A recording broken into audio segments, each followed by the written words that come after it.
حضرت خاتون جنت اندر گئی ہے، دونوں شہزادوں کی انگلی پکڑی ہوئی ہے، اندر جا کے کہتی ہے ابا جان لوٹ چلو، آپ کے بغیر مدینہ اچھا نہیں لگتا ہے، آپ کے بغیر مسجد نبوی سونی سونی لگتی ہے۔ یا رسول اللہ شہزادے روز پوچھتے ہیں امی نانا کب آئیں گے؟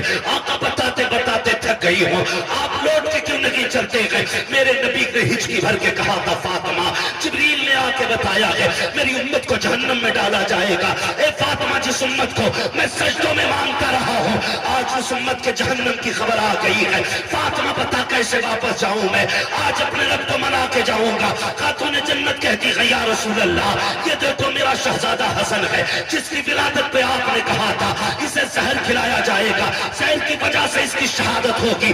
آقا فاطمہ وعدہ کرتی ہے اس وقت تک فاطمہ جنت میں نہیں جائے گی جب تک اس حسن کے خون کے بدلے میں آپ کی امت کی بخشش کی ضمانت نہیں دے گی۔ میرا نبی کہتا کہ فاطمہ اگر رب نے پھر بھی امت کو نہیں بخشا تو کیا کرو گی؟ پھر حسین کی انگلی پکڑی ہے، مصطفیٰ کے آگے کر دیا ہے، یا رسول اللہ یہ تو وہ حسین ہے جب آیا تھا تو آپ رو دیے تھے، میں نے کہا تھا مصطفیٰ بیٹا آیا ہے آنسو کیوں آ گئے؟ تب آپ نے کہا تھا فاطمہ مجھے جبریل نے بتایا ہے میرے حسین کو کربلا میں شہید کر دیا جائے گا، 3 دن کا پیاسا شہید کیا جائے گا۔ آقا فاطمہ وعدہ کرتی ہے اپنے حسین کا لہو آلود کرتا لے کر کے رب کی بارگاہ میں جب جا کر کے اپنے بیٹے کا مقدمہ پیش کرے گی، اس مقدمے کے بدلے میں اس وقت تک فاطمہ راضی نہیں ہوگی جب تک امت کا ایک ایک شخص نہیں بخشا جائے گا۔ آقا کہتے فاطمہ اگر پھر بھی امت نہ بخشی گئی تب کیا ہوگا؟ اتنا سننا تھا۔ خاتون جنت کہتی ہے یا رسول اللہ اب اگر یہ بات ہے تو چلیں سجدہ کریں، آپ بھی سجدہ کریں۔ فاطمہ بھی سجدہ کر رہی ہے، یا رسول اللہ میں اس وقت تک سر نہیں اٹھاؤں گی جب تک امت کی بخشش کا پروانہ نہ کیا جائے گا۔ ابھی اتنا کہا ہے اتنے میں جبریل آ جاتے ہیں، محبوب رب کا سلام لایا ہوں، رب نے کہا ہے مصطفیٰ دروازے پہ بیٹی آ گئی ہے، بیٹیاں خالی نہیں لٹائی جاتی ہیں، پیغمبر فاطمہ کو خالی نہ لوٹا، رب نے اس کی زبان قبول کر لی ہے۔ اے مصطفیٰ ہم وعدہ کرتے ہیں میدان قیامت ہوگا، حکومت ہماری ہوگی، منشا تیری ہوگی، اے محبوب تو کیسا جائے گا تیری مرضی سے میں جنت دیکھا جا۔ نعرہ تکبیر، نعرہ رسالت، پیغام مذہب اسلام، اصلاح معاشرہ کانفرنس، مسلک اعلیٰ حضرت فیضان اولیاء اکرام حضرت علامہ مفتی حماد رضا مراد آبادی، نعرہ تکبیر۔ بہت اچھا مفتی صاحب، زندہ باد زندہ۔ ابھی نے دماغ خراب کر دیا، ہم نے کہا مجھے دیکھ کر جہنم کو بھی آ گیا پسینہ، نہ کرو یار، اٹھ جایا کرو کبھی رات میں۔ بڑے منانے والوں خوشی اس بات کی نہیں ہے کہ ہم 50 سال کے ہو گئے، غم اس بات کا ہونا چاہیے کہ ہم 50 سال میں بھی رب کو راضی نہ کر سکیں، 50 سال میں بھی اللہ کو راضی نہ کر سکیں۔ موت جوانوں کو بھی آ رہی ہے، موت بوڑھوں کو بھی آ رہی ہے، پتہ کچھ نہیں ہے کون کب اٹھ جائے، کس کا اعلان مسجد سے کر دیا جائے۔ میں آج بول رہا ہوں، کیا معلوم کل کا سورج میں دیکھوں نہ دیکھوں۔ کچھ سوچے ذرا، ہم کہاں آ کے کھڑے ہو گئے؟ پیسہ پیسہ اندھا کر دیا، اس پیسے نے اتنا اندھا کر دیا، اور اندھا کیوں نہ کرے یار؟ کسی نے اٹھ کے 500 روپے دے دیے، چاہے اس کی کمائی بیاز کی ہے، سٹے کی ہے، جوئے کی ہے، اب تو معاف کیجیے جوا بھی اتنا تگڑا چل رہا ہے۔ ابھی کیا ہے وہ میچ میں چل رہا ہے، کون سا سٹا لگاتے ہیں وہ؟ ڈریم 11 ہے نا، سب کو ابھی یاد ہے۔ حج کتنے دن ہوتا ہے؟ جوان بولے بوڑھا کوئی نہ بولے، حج کتنے دن ہوتا ہے؟ کیا بات ہے، ہمیں ڈریم 11 یاد ہے اور حج کے دن یاد نہیں ہے۔ یہ کنڈیشن ہے ہماری قوم کی، معاف کیجئے گا۔ لوگ کہتے ہیں بڑا ترقی کر گیا زمانہ، میں کہتا ہوں وہ اندھیرا ہی بھلا تھا کہ قدم راہ پہ تھے، روشنی لائی ہے منزل سے بہت دور ہمیں۔ نوجوانوں اس ڈریم، کیا ڈریم ہے؟ ڈریم 11 اس نے اندھا کر دیا نوجوانوں، ہے نا؟ 1 کروڑ کا لالچ، وہ جوان اسی پہ بیٹھا ہے، اسی پہ بیٹھا ہے۔ اگر 1 کروڑ مل بھی گئے تو سارے حرام کے، بولو کیا کرنا ہے؟ سارے ہی حرام کے۔ اور امام غزالی سے کسی نے کہا تھا حضور دعائیں کیوں قبول نہیں ہوتی؟ آپ نے فرمایا 2 کام کرو دعائیں قبول ہونے لگ جائیں گے۔ کہا کیا؟ آپ نے فرمایا جب بھی بولنا سچ بولنا، جب بھی کھانا حلال کھانا، دو کام کر لو، ہاتھ تمہارے اٹھیں گے، مقبولیت کی ضمانت خدا کی بارگاہ سے مل جائے گی۔ سوچے ذرا، دو کام کر لیتے، ایک حلال کھانا تھا اور ایک حلال کتنا پرسنٹ ہم کھا رہے ہیں، ہاتھ نہیں اٹھواؤں گا، خود اپنے دل پہ ہاتھ رکھ کے فیصلہ کرے ہم جو کھا رہے وہ حلال ہے؟ حرام وہی نہیں ہے جو چوری کر کے لایا جائے، 1 کلو کی جگہ 900 گرام جو تول رہا ہے وہ بھی حرام کھا رہا ہے، ہاں، اور جو 1 لیٹر میں 5 سینٹی میٹر کم ناپ رہا ہے وہ بھی حرام کھا رہا ہے، جو گھٹیا مال کو بڑی لائٹ لگا کے مہنگا کر کے بیچ رہا ہے دھوکہ دے کر کے وہ بھی حرام کھا رہا ہے، جو کسی کا دل دکھا کے مزدوری میں چوری کر کے لا رہا ہے وہ بھی حرام کھا رہا ہے، مالک دیکھ رہا تو کر رہے ہیں، نہیں دیکھ رہا تو نہیں کرے وہ بھی حرام کھا رہا ہے۔ اب حساب لگانے کتنا حلال کھا رہا ہے، صحیح بتا رہا ہوں، آقا کریم نے ارشاد فرمایا جو حرام کھا کے پلے گا پڑے گا اللہ اسے جہنم کا ایندھن بنائے گا۔ اور ہم نے جنتیں بانٹی، پیر صاحب کو 500 روپے دیکھیے اور حضرت کہہ رہے جسے جنت ہی دیکھنا ہو مکھیا کو دیکھ لے، صحیح بتا رہا ہوں، ہم 500 روپے میں جنت بانٹنے لگے، ہم 1000 روپے میں جنتیں بانٹنے لگے۔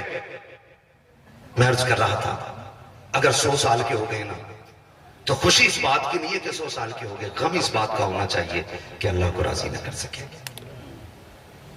اور وہ اتنا کریم ہے، اتنا کریم ہے، اتنا کریم ہے کہ 70 ماؤں سے زیادہ پیار کرتا ہے۔ کتنا پیار کرتا ہے؟